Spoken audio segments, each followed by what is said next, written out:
এটা বিশেষ বিষয় আৰু এই বিষয়টো হৈছে শিক্ষাগুৰুসকলৰ বাবে শিক্ষক সমাজলৈ এটা নিৰ্দেশনা আহিল শিক্ষা বিভাগৰ তৰফৰ পৰা। এই নিৰ্দেশনাটো অহাৰ পিছত দেখিবলৈ পোৱা গ'ল সেই নিৰ্দেশনাটোক লৈ বিভিন্ন গৰাকীৰ মাজত ইতিমধ্যে প্ৰতিক্ৰিয়াৰ সৃষ্টি হৈছে। নিৰ্দেশনাটোত কি আছে?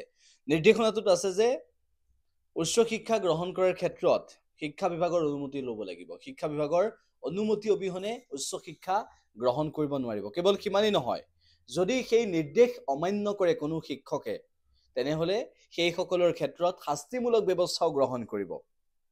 নামভৰ্তি কৰিব নোৱাৰিব বিএড কলেজত। এই সন্দৰ্ভতো নিৰ্দেশনা আহিছে। গতিকে শিক্ষাগুৰুসকলক লৈ এনেধৰণৰ নিৰ্দেশনা দিয়াটো শিক্ষা বিভাগৰ পক্ষে কিমান দূৰ যুক্তিসংগত হৈছে, এই প্ৰশ্নটো আহিছে।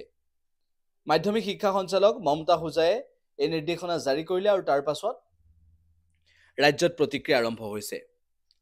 সেই নিৰ্দেশনা পত্ৰখনৰ জৰিয়তে মমতা হোজাইৰ স্বাক্ষৰিত সেই পত্ৰখনৰ জৰিয়তে যিখিনি কথা ক'ব বিচৰা হৈছে, সেই কথাখিনিক লৈ শিক্ষক সমাজে আপত্তি কৰিবলগীয়া আছে আৰু আপত্তি কৰিছে। নামভৰ্তিৰ ক্ষেত্ৰত বিএড কলেজত নামভৰ্তিৰ ক্ষেত্ৰত অনুমতি যদি নলয়, তেনেহ'লে শাস্তিমূলক ব্যৱস্থা হ'ব পাৰে। ইয়াৰ লগতে আমি উল্লেখ কৰিব বিচাৰিছোঁ যে শিক্ষাগুৰুসকলৰ ক্ষেত্ৰত এনেধৰণৰ নিয়ম আনি দিয়াটো কিমান দূৰ যুক্তিসংগত। একেটা সময়তে উল্লেখ কৰিব বিচাৰিছোঁ, উচ্চ শিক্ষা গ্ৰহণ যদি কোনোবাই কৰিব বিচাৰে, কোনো শিক্ষকে যদি কৰিব বিচাৰে, তেনেহ'লে সেইসকলৰ ক্ষেত্ৰতো ব্যৱস্থা গ্ৰহণ কৰিব।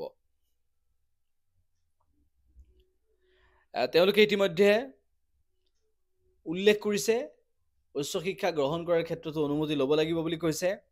Assam civil services conduct rules 1965 ভংগ কৰা হ'ব বুলি উল্লেখ কৰিছে।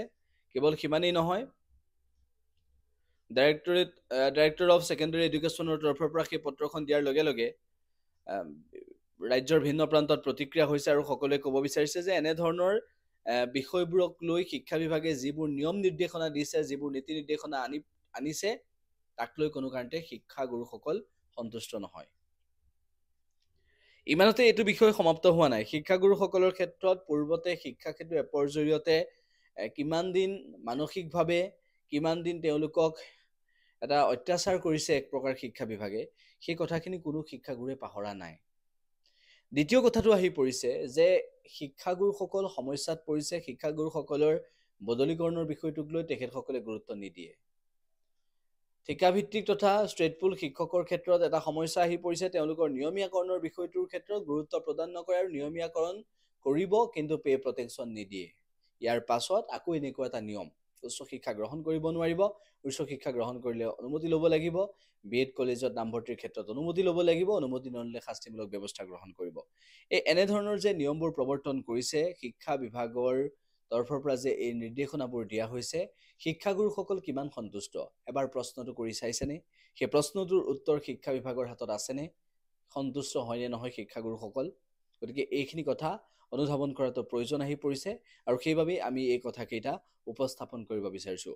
উল্লেখ্য যে এনেধৰণৰ বিষয়বোৰ সন্মুখলৈ অহাৰ লগে লগে শিক্ষাগুৰুসকলৰ পক্ষত ৰাজ্যৰ ভিন্ন প্ৰান্তৰ পৰা সচেতন ৰাইজ থিয় দিছে আৰু শিক্ষা বিভাগৰ এনেধৰণৰ নিৰ্দেশনা কোনেও সহজভাৱে মানি ল'ব পৰা নাই।